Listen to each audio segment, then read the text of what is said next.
How to get Spotify Premium for absolutely free. So first we have to open our browser. So in this case I am using Chrome.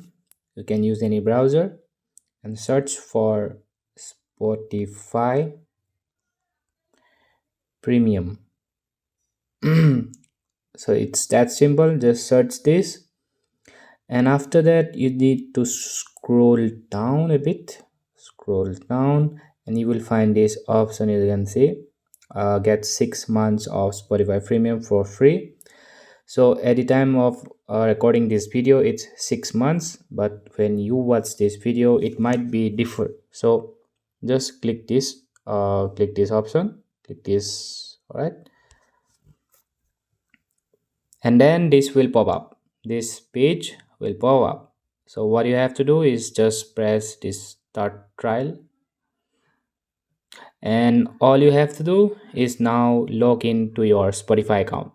And this is that simple.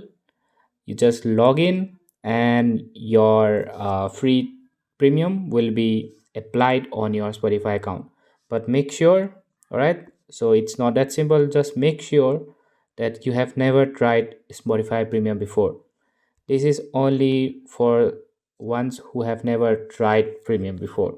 This is only for the ones, um, this is only for new people. All right, if you have tried premium before, that this offer won't work for you.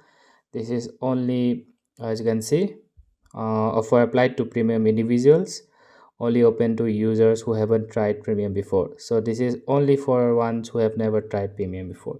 So yeah, if you fall in this category, then this is for you. You can get premium for 6 months absolutely free.